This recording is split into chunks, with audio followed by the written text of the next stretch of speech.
Hello दोस्तों, आपके अपने चैनल ओपी स्टडी पे आपका हार्दिक स्वागत है। तो दोस्तों, हमें प्रकाश का परावर्तन और अपवर्तन पढ़ रहे थे। उससे संबंधित जितने भी प्रश्न बनते हैं उस चैप्टर में से उन चैप्टरों को मैं लेकर आ आया हूँ। 30 प्रश्नों का समूह है बनाया है, और यदि आप 30 प्रश्नों को अच्छी तरह से समझ आते हैं तो आपके 10th का फिजिक्स का चैप्टर सबसे बड़ा चैप्टर है, ये वो 7 नंबर का है। और यदि आप इन प्रश्नों को समझ पाते हैं तो आप अच्छे अंक है वो इस चैप्टर के प्राप्त कर सकते हैं। तो मैं स्टार्ट करता हूँ प्रश्न नंबर 1 से। समतल दर्पण की फोकस दूरी कितनी होती है या कितनी होती है? तो समतल दर्पण की फोकस दूरी है वो अनंत होती है। जब समतल दर्पण हमने पढ़ा था तो इसका जिक्र किया था। उसके बाद पार्श्व परावर्तन होता है दोस्तों, जब भी हम किसी समतल दर्पण के सामने खड़े होते हैं तो हमारा लेफ्ट हैंड है वो राइट हैंड में दिखता है, और राइट हैंड है वो लेफ्ट हैंड में दिखता है। तो यही तो पार्श्व परावर्तन है। प्रतिबिंब की दिशा परिवर्तन को पार्श्व परावर्तन कहते हैं। जैसे हमने श्यामलाल का उदाहरण दिया था हमारी क्लास में कि श्यामलाल सुबह सुबह नाके और समतल दर्पण के सामने खड़ा होता है, तो उसने देखा कि उसका जो जेब है वो दूसरी साइड दिखता है उसको, और जो जेब वाला साइड नहीं है वो उसको दूसरी साइड दिखता है। तो वही तो पार्श्व परावर्तन है। प्रतिबिंब की दिशा परिवर्तन को ही पार्श्व परावर्तन कहा जाता है। उसके बाद तीसरा प्रश्न है कि गोलीय दर्पण द्वारा प्रकाश के परावर्तन के लिए चिन्ह परिपाटी को है वो आपको चित्र की सहायता से समझाना है। तो दर्पण चाहे अवतल हो और चाहे अवतल, चिन्ह परिपाटी है सब में समान चलती है। हमेशा दूरियां हैं वो ध्रुव से मापनी है आपको। यदि आप ये मुख्य अक्ष है, यदि आप मुख्य अक्ष के विपरीत दिशा में जा रहे हैं तो आपको दूरी है वो नेगेटिव लेनी है। यदि आप मुख्य अक्ष के समांतर जा रहे हो तो आपको दूरी है वो आपको पॉजिटिव लेनी है। यदि मुख्य अक्ष के ऊर्ध्वाधर ऊपर की ओर जा रहे हो तो आपको पॉजिटिव लेनी है, और मुख्य अक्ष से ऊर्ध्वाधर नीचे आ रहे हो तो आपको नीचे ही है वो आपको नेगेटिव। समझ में आ गया? अब आपको गणितीय प्रश्न करने को आता है इस चैप्टर से, चाहे लेंस हो चाहे दर्पण हो, चाहे उत्तल हो चाहे अवतल हो, आपको हमेशा है वो प्रतिबिंब की दूरी है वो आपको नेगेटिव ही लेनी है। इसके बाद अगला क्वेश्चन है कि अवतल दर्पण के मुख्य फोकस को परिभाषित कीजिए। तो मान लो कि ये हमारा एक अवतल दर्पण है, यही मान ये हमारा अवतल दर्पण है। अवतल दर्पण में वो दसी हुई सतह से परावर्तन होता है। तो जब भी प्रकाश की किरण यदि मुख्य अक्ष के समांतर आती है तो परावर्तन के पश्चात जिस बिंदु से गुजरती है उस बिंदु को हम कहते हैं फोकस बिंदु या मुख्य फोकस कहा जाता है। हमने जब गोलीय दर्पण से संबंधित नियम पढ़े थे तो पहला नियम यही पढ़ा था कि जब भी प्रकाश की किरण मुख्य अक्ष के समांतर आती है तो परावर्तन के पश्चात वो फोकस बिंदु से गुजरती है।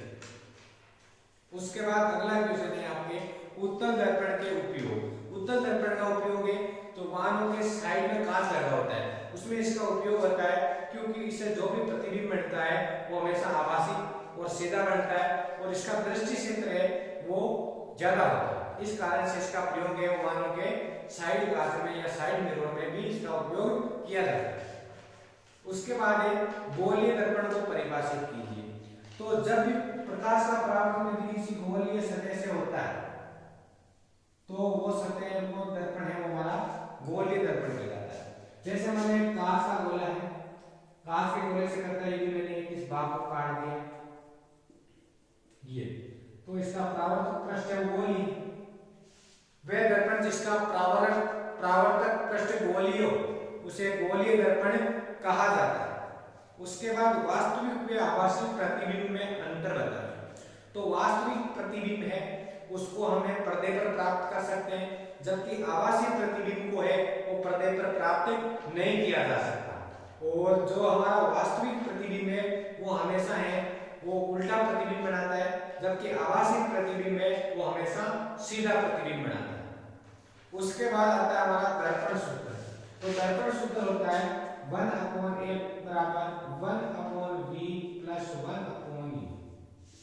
ये होता है हमारा दर्पण सूत्र, जिसमें ये जो f है वो है फोकस दूरी ये है हमारी प्रतिबिंब की दूरी और ये है हमारी बिंब की दूरी। बिंब की दूरी या वस्तु की दूरी है हमेशा आपको न्यूमेरिकल करते समय नेगेटिव लेनी है।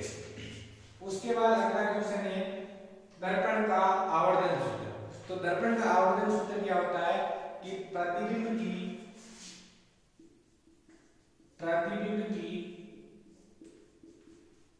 ऊंचाई और बिंब की ऊंचाई का अनुपात है वो आपके आवर्धन है। m बराबर h डैश अपॉन h, ये कहलाता है हमारा आवर्धन। प्रतिबिंब की ऊंचाई और बिंब की ऊंचाई के अनुपात को है वो आवर्धन कहते हैं। और यदि इसका पूरा रिलेशन निकाला जाता है तो m बराबर h dash upon h equal to minus v upon u, ये होता है इसमें पूरा। यदि आपको तीन वैल्यू देके प्रतिबिंब की ऊंचाई, बिंब की ऊंचाई और यदि मान लो आपको प्रतिबिंब की दूरी दे और बिंब की दूरी पूछ ली, प्रतिबिंब की देती बिंब की पूछ ली, तो आप पूरा फॉर्मूले को है वही पूछ सकते। उसके बाद ये प्रकाश के अपवर्तन को समझाते हुए इसके नियम दिए।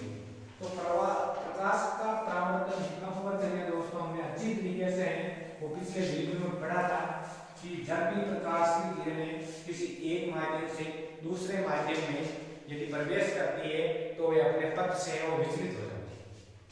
जैसे यह कोई माध्यम है, ये माध्यम एक है और ये माध्यम दो, यह भी लंब। जब भी प्रकाश की किरण एक माध्यम से दूसरे माध्यम में प्रवेश करती है तो वे अपने पथ से वो विचलित हो जाती है, तो उसे कहते हैं प्रकाश का अपवर्तन। यह आपतित किरण, यह है अपवर्तित किरण, यह है अभिलंब, यह है आपतन कोण की ज्ञान, यह है अपवर्तन कोण की ज्ञान। तो जब भी प्रकाश की किरण एक माध्यम से दूसरे माध्यम में प्रवेश करती है तो वह अपने पथ से विचलित हो जाती है, उसे प्रकाश का अपवर्तन कहते हैं। अब इसमें दो है वो शर्तें बनती हैं, एक तो होती है सघन से विरल और एक होती है विरल से सघन। दो स्थितियां बनती है कि जब सघन से विरल में जाता है तो क्या होता है और विरल से सघन में जाता है तो क्या होता है।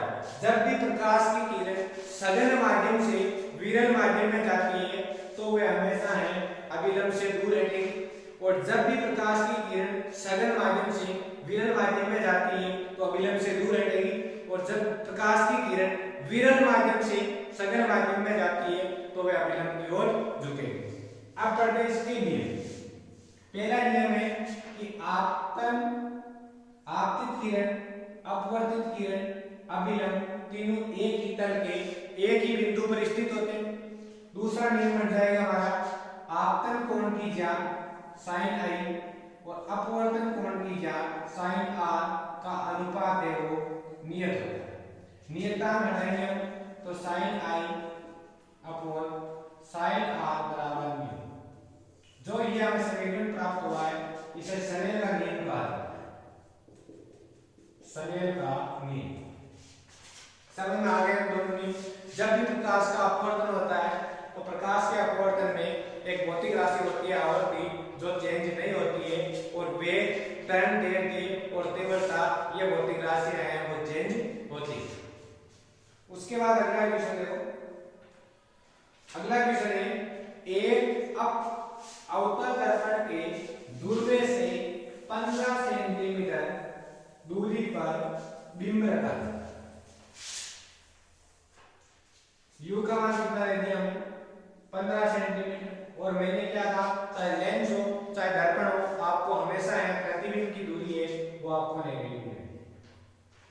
उसके बाद 2 गुना आवर्धन दे दिया हमें 2 गुना, एवं वास्तविक प्रतिबिंब बनाता है। वास्तविक प्रतिबिंब बनाता है वो हमेशा उल्टा होता है, तो माइनस में आएगी। दर्पण के लिए प्रतिबिंब की दूरी v ज्ञात करनी है और f फोकस दूरी भी ज्ञात करनी। तो आवर्धन दिया हुआ है बिंब की दूरी भी दी हुई है। तो आवर्धन का सूत्र होता है, यह पूरा फॉर्मूला होता है आवर्धन का। हमें इसकी वैल्यू दी हुई है, इसकी वैल्यू दी हुई है, तो हो जाएगा m बराबर माइनस वी अपॉन यू। तो m बराबर माइनस वी अपॉन माइनस के माइनस माइनस हो गए प्लस, इसका मान है वो 2 दिया हुआ है, ये इसे मल्टीप्लाई होगा तो 30 v। तो v की वैल्यू कितनी आ गई 30, v की वैल्यू आ गई तो हम अब फोकस दूरी निकाल सकते हैं। तो दर्पण सूत्र होता है 1/f बराबर 1/v प्लस 1/u। तो 1/f बराबर 1/v, v की वैल्यू कितनी आ गई 30 माइनस, क्योंकि प्रतिबिंब की दूरी है वो माइनस है, तो इसका एलसीएम आ जाएगा, वो आ जाएगा 30, ले लो एलसीएम -2, तो -1/30 1/f। अब ये f की वैल्यू क्या करनी, तो अभी ये नंबर है वो उलट जाएगा माइनस के 30 आ गई। तो v की वैल्यू कितनी आ गई 30 और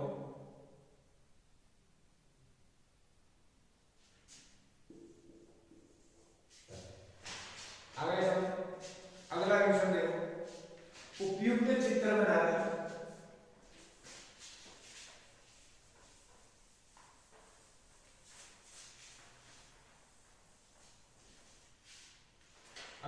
उपयुक्त चित्र बनाकर कांच के आयताकार स्लैब से प्रकाश के अपवर्तन को समझें। तो जब भी कांच की पट्टिका से प्रकाश का अपवर्तन होता है तो दो बार अपवर्तन होता है, एक तो कांच से हवा से कांच और कांच से हवा। जब देखो ये हवा से कांच में हो रहा है, ये मान लो यहाँ पर दिया,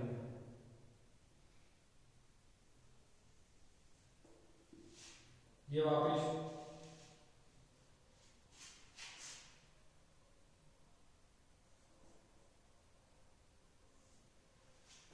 हवा से कांच, कांच से हवा हो रहा है, I1 R1 I2 R2 हो गए। आपकी किरण अपवर्त किरण निर्गत किरण। तो जब भी प्रकाश की किरण है वो यदि आयताकार स्लैब से यदि अपवर्तन होता है तो दो बार अपवर्तन होता है, एक तो कांच वायु से हवा, हवा से कांच, कांच से हवा होता है।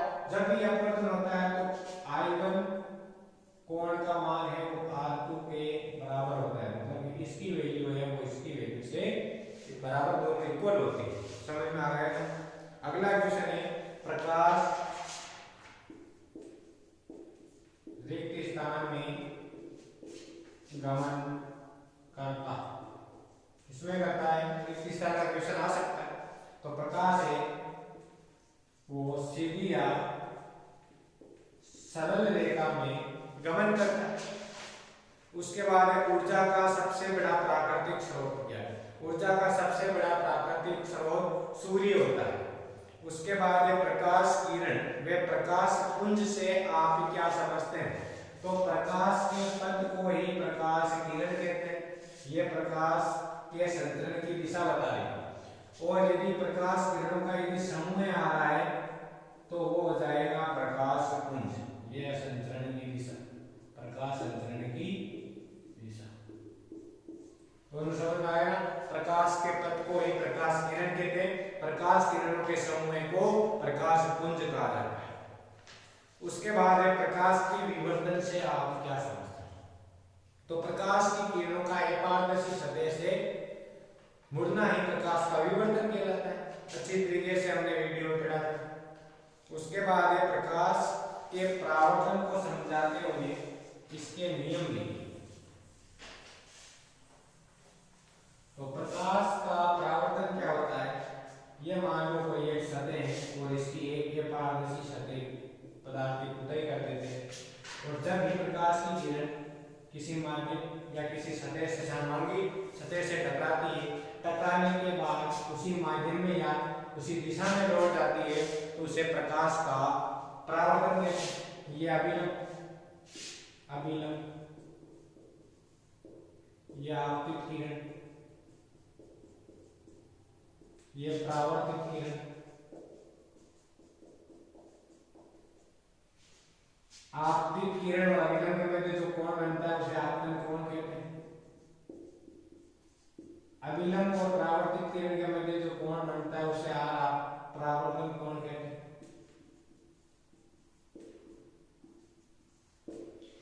जब भी प्रकाश की किरण किसी समांगी माध्यम से टकराती है, टकराने के बाद उसी माध्यम में लौट जाती है या उसी दिशा में लौट जाती है तो उसे प्रकाश का परावर्तन कहते हैं।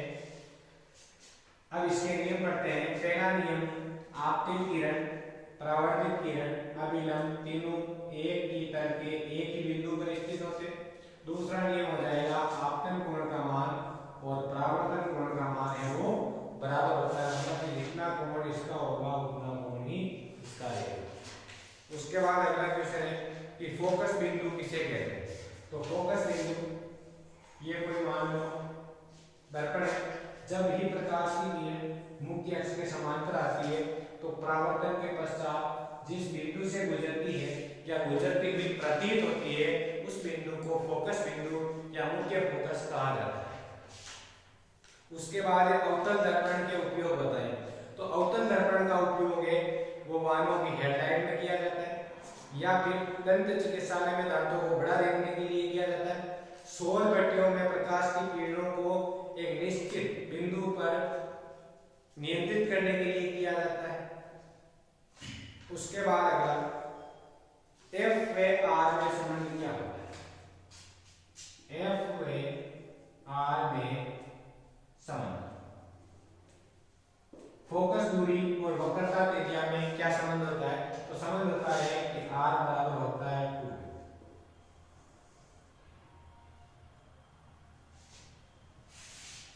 फोकस दूरी और वक्रता त्रिज्या में संबंध होता है आर बराबर 2 है। तो यदि आपको फोकस दूरी दे देता है, वक्रता त्रिज्या पूछ सकता है या फिर वक्रता त्रिज्या देके आपको फोकस दूरी है वो पूछी जा सकती है। अगला क्वेश्चन है, हम वाहनों के उत्तल दर्पण को पश्चिम दृश्य दर्पण के वरीयता क्यों देते हैं। क्यों देते हैं? क्योंकि उससे जो भी प्रतिबिंब बनता है वो आभासी और सीधा बनता है, वह उसका दृष्टि क्षेत्र है वो अधिक होता है और आगे से ये वक्रीय होता है। इस कारण है इसका प्रयोग है वाहनों के पश्चिम दृश्य दर्पण के रूप में वरीयता दी जाती है। उसके बाद अपवर्तनांक क्या होता है।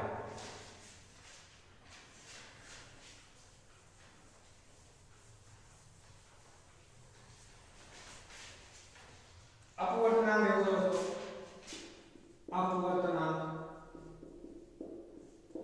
निर्वात में प्रकाश की चाल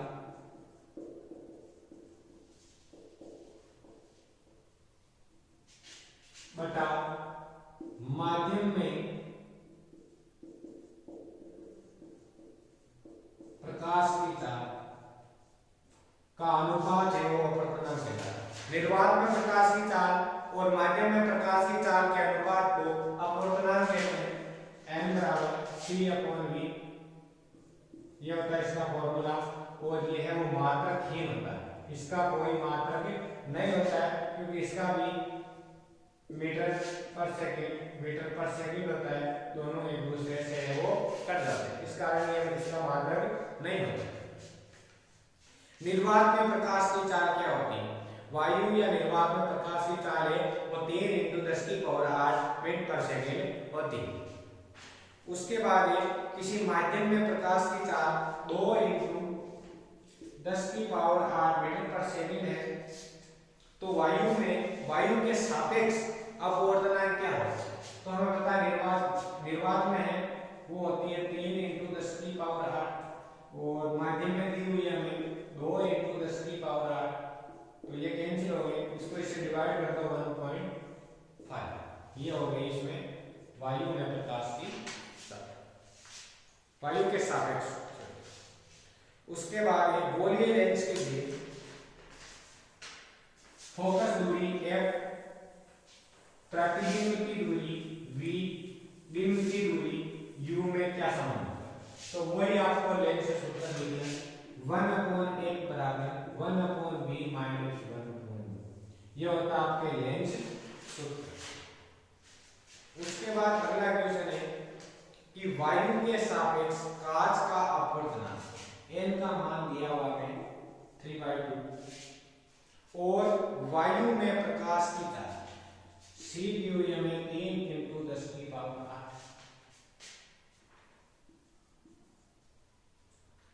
तो कांच में प्रकाश की चाल क्या होगी? तो हमें पता है n बराबर c/v होता है। n का मान हमें 3/2 दिया हुआ है और 3 × 10⁸ वजन कर लो 3 × 10⁸ 3/2 3 से 3 कट जाएगा तो 2 × 10⁸ ये हो जाएगी कांच में प्रकाश की। उसके बाद अगला क्वेश्चन देखो, वायु के सापेक्ष जल का अपवर्तनांक है n बराबर 4/3।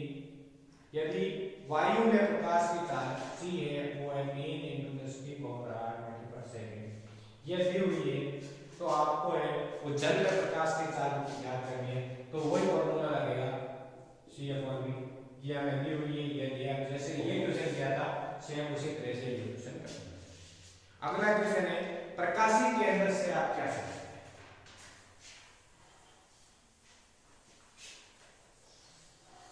प्रकाशीय केंद्र से आप क्या समझते हैं?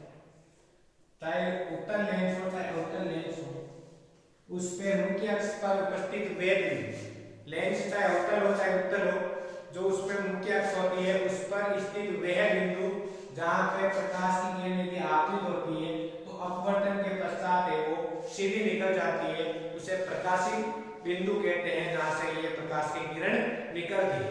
जब भी प्रकाश की किरण यदि मुख्य अक्ष पर उपस्थित या स्थित वह बिंदु जिस पे आपतित होती है और अपवर्तन के पश्चात है वो सीधी निकल जाती है, उसे हम कहते हैं प्रकाशीय केंद्र। उसके बाद है उत्तल व अवतल में अंतर लिखिए। उत्तल व अवतल लेंस में अंतर लिखिए। तो आपको चित्र बता देता हूं, ये है उत्तल का और ये है अवतल का।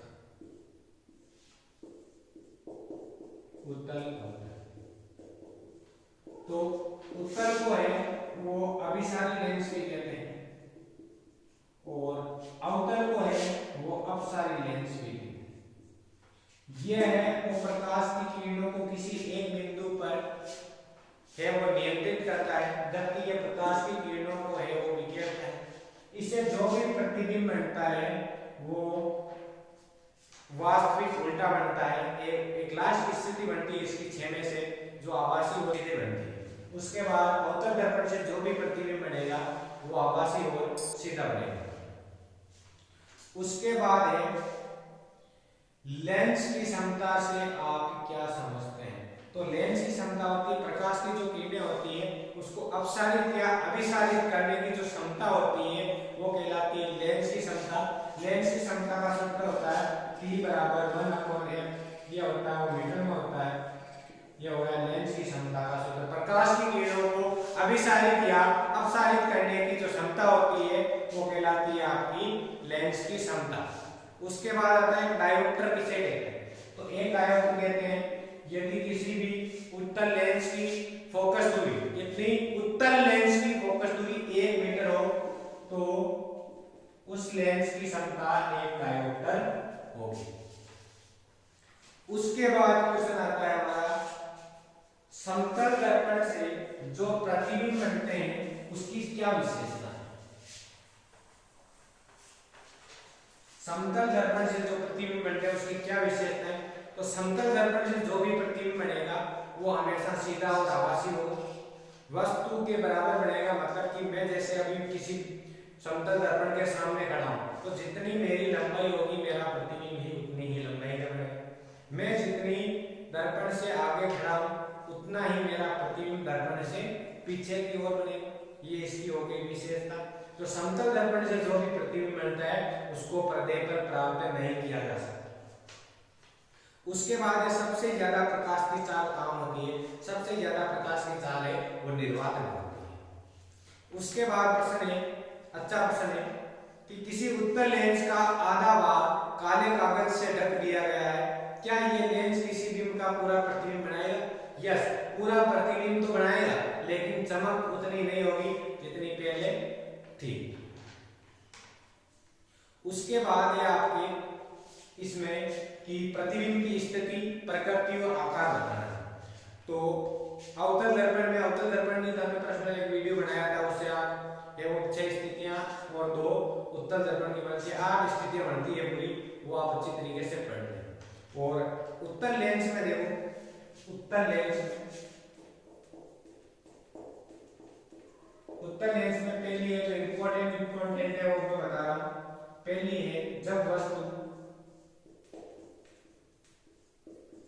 2f1 व f1 के मध्य, तो ये मान लो हमारे एक उत्तल लेंस, ये हमारी मुख्य अक्ष है, यहाँ पे f1 है, यहाँ पे 2f1 है, यहाँ पे कोई वस्तु, जब ही प्रकाश की किरण मुख्य अक्ष के समांतर जाती है तो परावर्तन के पश्चात वो फोकस बिंदु से गुजरती है, और जब ही प्रकाश की किरण यदि प्रकाशीय केंद्र से गुजरती है तो अपवर्तन के पश्चात है वो सीधी निकल जाती है।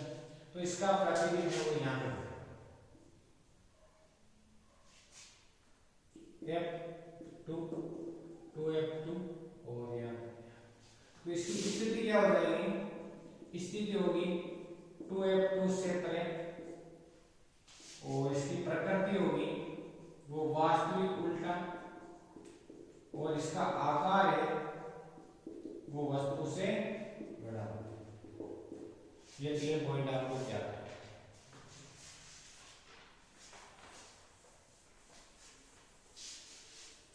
उसके बाद है जब वस्तु 2f1 पर स्थित, 2f1 पर स्थित,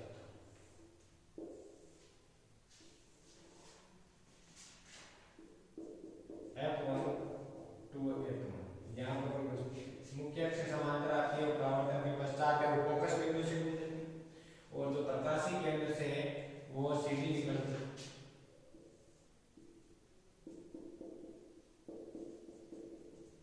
तो इसका प्रतिबिंब है वो स्थिति कहाँ पे, 2f2 पे, प्रकृति वही वास्तविक उल्टा, और आकार है वो बराबर, बिंदु के बराबर। तीनों स्थितियां समझ में आ गई। अगला देखो,